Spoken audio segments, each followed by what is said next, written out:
आज हम पढ़ेंगे सिविल प्रक्रिया संहिता की धारा 12 अतिरिक्त वाद का वर्जन बार 2 फर्दर सूट। तो धारा 12 पढ़ने से पहले हमने पढ़ी धारा 10 और धारा 11। धारा 10 और धारा 11 के उद्देश्य को आगे बढ़ाते हुए ही धारा 12 को सिविल प्रक्रिया संहिता में शामिल किया गया है। जिस तरह से हमने देखा कि धारा 10 और धारा 11 का उद्देश्य था वादों की संख्या को कम करना, इसी तरह से धारा 12 का भी यही उद्देश्य है कि अतिरिक्त वादों को, अतिरिक्त केसों को न्यायालय में दाखिल होने से रोका जाए, और यदि दाखिल भी कर दिया जाता है तो उसके विचारण को न्यायालय नहीं सुनेगा। बेयर एक्ट के अनुसार धारा 12 अतिरिक्त वाद का वर्जन, जहां वादी किसी विशिष्ट वाद हेतु के संबंध में अतिरिक्त वाद संस्थित करने से नियमों द्वारा प्रवारित है, वहां वह किसी ऐसे न्यायालय में जिसे यह संहिता लागू है कोई वाद ऐसे वाद हेतु के संबंध में संस्थित करने का हकदार नहीं होगा। तो इसका मतलब यह हुआ कि जहां वादी किसी विशिष्ट वाद हेतु के संबंध में, मतलब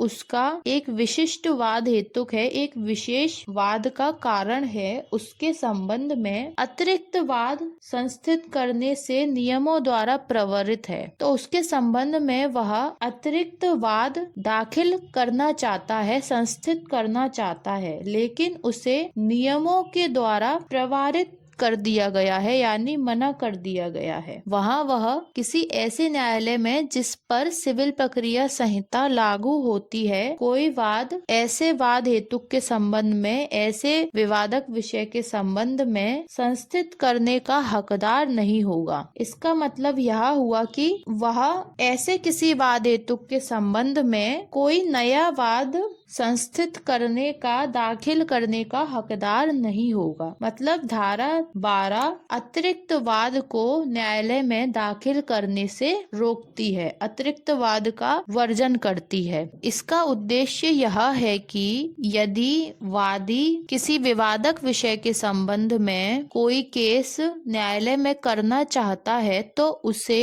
उस केस के संबंध में जितने भी विवादक विषय हैं जिन्हें वह न्यायालय में उठाना चाहता है, या कोई अनुतोष है जिसे वह न्यायालय से मांगना चाहता है, तो उसे वह विवादक विषय और वह अनुतोष पहले वाले केस में ही मांग लेना चाहिए। और यदि वह ऐसा अनुतोष या ऐसा विवादक विषय पहले वाले केस में नहीं उठाता है तो ऐसे विवादक विषय के संबंध में सिविल प्रक्रिया संहिता की धारा 12 दूसरे वाद या अतिरिक्त वाद को दाखिल करने से रोकती है, उसका वर्जन करती है। इसमें लिखा हुआ है कि अतिरिक्त वाद संस्थित करने से नियमों द्वारा प्रवारित है। नियमों द्वारा प्रवारित है का मतलब है कि सिविल प्रक्रिया संहिता में ही कुछ ऐसे नियम दिए गए हैं जिनके द्वारा वादी को अतिरिक्त वाद किसी विवादक विषय पर दाखिल करने से प्रवारित कर दिया जाता है, रोक दिया जाता है। तो अब हम वह नियम देख लेते हैं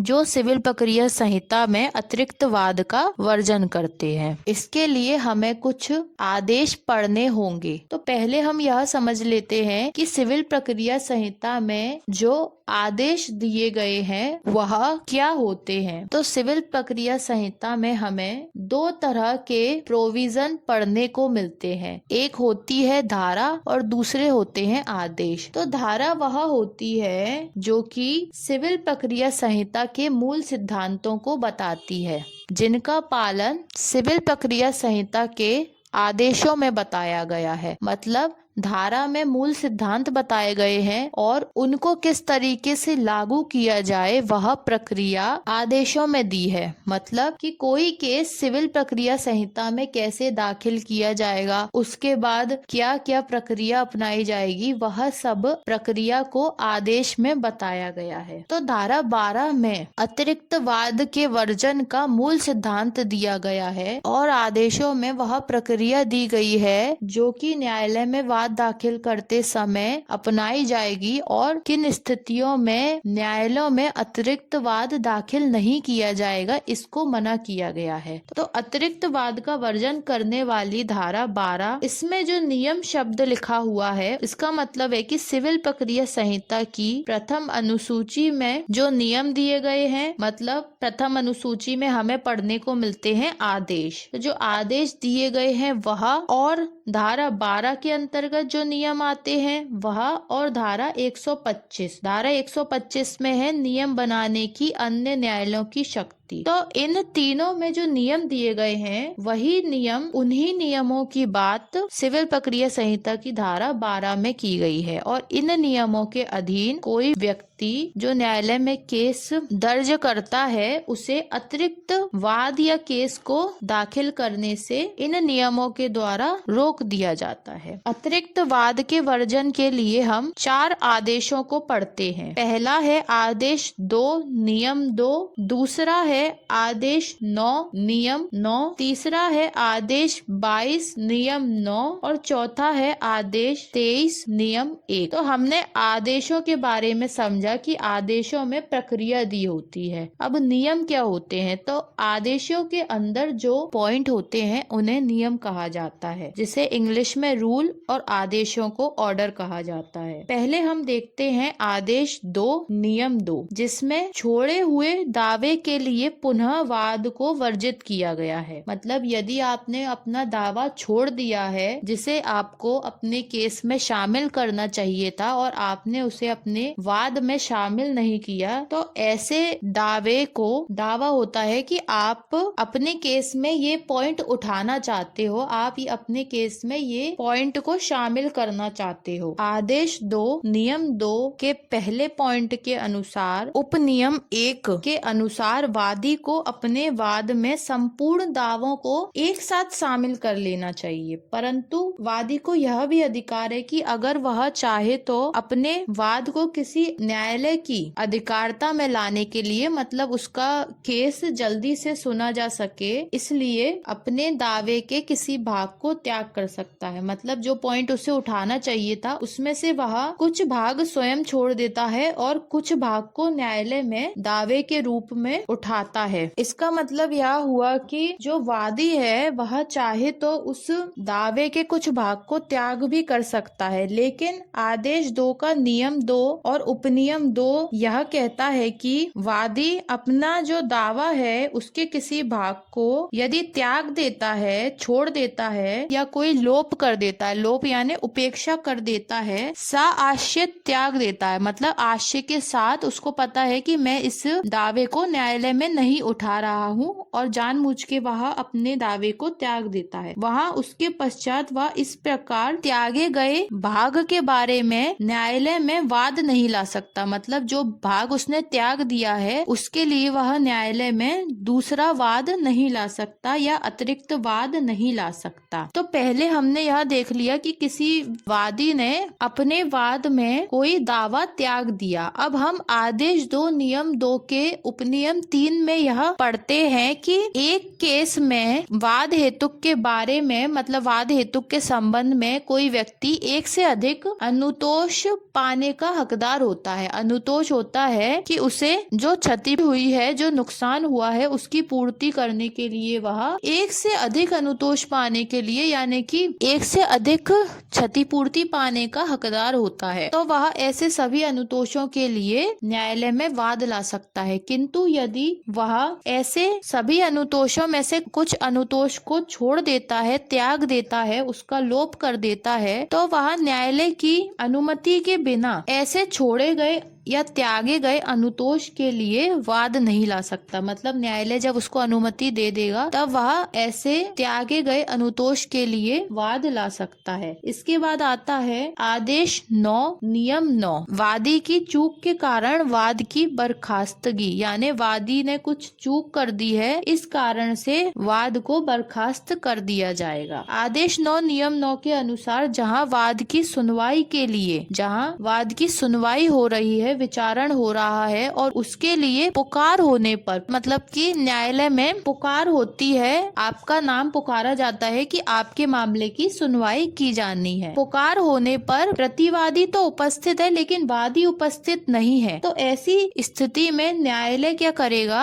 वह वाद को पूर्णता यानी पूरी तरीके से या भागता यानी कि आधे भाग को खारिज कर देगा। वहाँ वादी उसी वाद हेतु के लिए नया वाद नहीं ला सकेगा, या तो वह उस केस को पूरी तरीके से या फिर उसके किसी भाग को खारिज कर देगा और उस भाग या उस केस के लिए वादी दूसरा वाद या नया वाद नहीं ला सकेगा। इसका मतलब हुआ कि वादी के अनुपस्थित होने पर न्यायालय द्वारा यदि वाद को खारिज कर दिया जाता है तो वादी उन्हीं विवादक विषयों के संबंध में नया वाद नहीं ला सकता। नया वाद लाने के लिए उसे वर्जित किया गया है। लेकिन उससे एक अधिकार और दिया गया है कि जो उसका वाद खारिज हो गया है उसे अपास्त करने के लिए न्यायालय ने जो खारिज करने का आदेश दिया है तो उस आदेश को अपास्त करने के लिए वह आवेदन न्यायालय में कर सकता है। और न्यायालय को यदि उसकी अनुपस्थिति के लिए पर्याप्त कारण मिल जाता है और न्यायालय संतुष्ट हो जाता है तो न्यायालय अपने जो उसने खारिजी का आदेश दिया था, मतलब कि मामले को खारिज करने का आदेश दिया था, उस आदेश को अपास्त कर देगा और उसे अपास्त करने का आदेश दे देगा। परंतु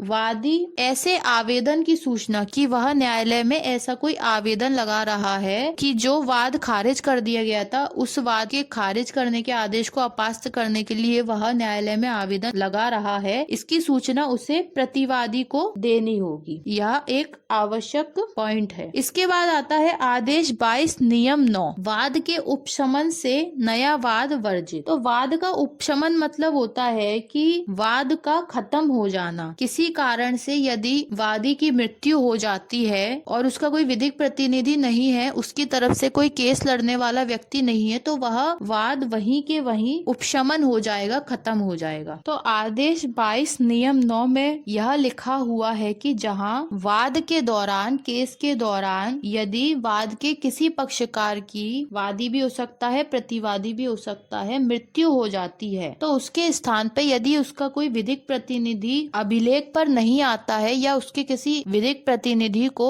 अभिलेख पर नहीं लाया जाता है यानी डॉक्यूमेंट्स में नहीं लाया जाता है, तो इस कारण से या किसी अन्य कारण से वाद का उपशमन हो जाएगा यानी वाद खत्म हो जाएगा। तो वादी उन्हीं विवादक विषय पे या वाद हेतु पर नया वाद नहीं ला सकेगा। परंतु यदि वादी न्यायालय में उपशमन के आदेश को अपास्त करने के लिए, मतलब जो उसका उपशमन हो गया है, मामला खत्म हो गया है, उसको अपास्त करने के लिए, उपशमन का आदेश जो दिया गया था उसको अपास्त करने के लिए आवेदन कर देता है और मृतक का परिवार विधिक प्रतिनिधि को समय सीमा में अभिलेख में नहीं लाने का कोई पर्याप्त कारण दे देता है और न्यायालय उससे संतुष्ट हो जाता है, तो न्यायालय उसके उपशमन के आदेश को अपास्त कर सकता है, उसको खारिज कर सकता है। इसके बाद आता है आदेश 23 नियम 1, वाद को वापस लेने से नया वाद वर्जित। तो इसका मतलब यह है कि यदि वाद को वापस ले लिया जाएगा तो फिर वह व्यक्ति नया केस, नया वाद नहीं कर सकता, उसे वर्जित किया गया है। आदेश 23 नियम 1 में यह लिखा हुआ है कि वाद संस्थित किए जाने के पश्चात,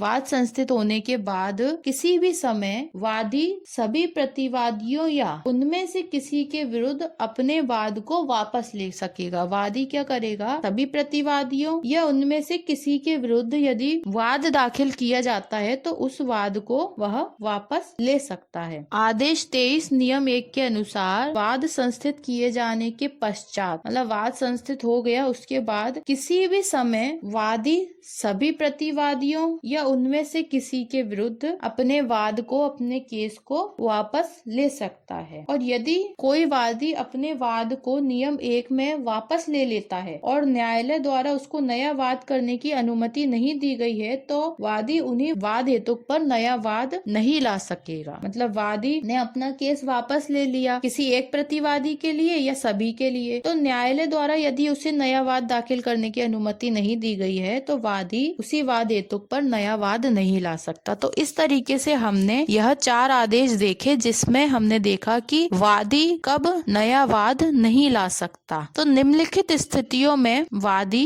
नया वाद नहीं ला सकता। सकता। इसमें एक महत्वपूर्ण पॉइंट यह भी है कि जो वादी है, जो दूसरा केस लाना चाहता है, वह पहले वाले केस में जिसमें उसने कुछ भूल करी, कुछ चूक करी, जिसके कारण से वह अब फिर से किसी विवादक विषय को उठाना चाहता है नया केस लाकर, वह कोई भी हो सकता है। पहले वाले केस का वादी भी हो सकता है और प्रतिवादी भी हो सकता है। तो यह चारों आदेश उस वादी के लिए लागू होते हैं जो अपने वाद में किसी तरीके की भूल या चूक कर देता है, जिसके कारण से वह उसी विवादक विषय पर नया वाद लाना चाहता है, लेकिन न्यायालय उसे वह नया वाद लाने से मना कर देता है। लेकिन न्यायालय को यदि कोई पर्याप्त कारण दे दिया जाता है और न्यायालय उस कारण से संतुष्ट हो जाता है तो न्यायालय उसे नया वाद लाने की अनुमति या इजाजत भी दे देगा। तो जो धारा 12 है, अतिरिक्त वाद का वर्जन, वह इन आदेशों से जुड़ी हुई है, क्योंकि धारा 12 में जो नियम शब्द लिखा हुआ है कि जिस नियम के द्वारा वादी को प्रवृत्त कर दिया जा रहा है, मना कर दिया जा रहा है, वह नियम इन आदेशों में दिए गए हैं, जिसके अंतर्गत वादी को कोई नया वाद लाने से प्रवृत्त कर दिया जा रहा है। तो जब भी हम धारा 12 पढ़ेंगे तो हमें धारा 12 के साथ इन आदेशों को भी पढ़ना चाहिए, जिससे हमें अच्छे से समझ में आ जाए कि जो धारा 12 है, अतिरिक्त वाद का वर्जन, वह आदेशों से किस प्रकार से जुड़ी हुई है और कौन कौन सा आदेश धारा 12 के साथ पढ़ा जाना चाहिए और कौन कौन सा आदेश धारा 12 से संबंधित है। तो आदेश 2 नियम 2, आदेश 9 नियम 9, आदेश 22 नियम 9, आदेश 23 नियम 1, तो यह सभी आदेश और इनके नियम धारा 12 से जुड़े हुए हैं। अब हम धारा 12 की एक समरी देख लेते हैं, संक्षिप्त में देख लेते हैं कि इसमें क्या लिखा हुआ था। तो जहाँ वादी किसी विशिष्ट वाद हेतु के संबंध में यदि कोई अतिरिक्त वाद, कोई एक्स्ट्रा केस लेके आना चाहता है तो वह निम्नलिखित आदेशों के द्वारा, नियमों के द्वारा रोक दिया जाता है। और इसमें एक महत्वपूर्ण बात यह भी थी कि कोई ऐसा न्यायालय जिस पर यह संहिता लागू है, वह न्यायालय किसी ऐसे वाद को संस्थित करने का हकदार नहीं होगा जो किसी ऐसे वाद हेतु के संबंध में है जिसके लिए वादी अतिरिक्त वाद लेके आना चाहता है। तो धारा 12 किसी भी तरीके से अतिरिक्त वाद को न्यायालय में संस्थित करने से रोकती है, और यदि मामला संस्थित भी हो जाता है तो उसका विचारण करने से रोक देती है।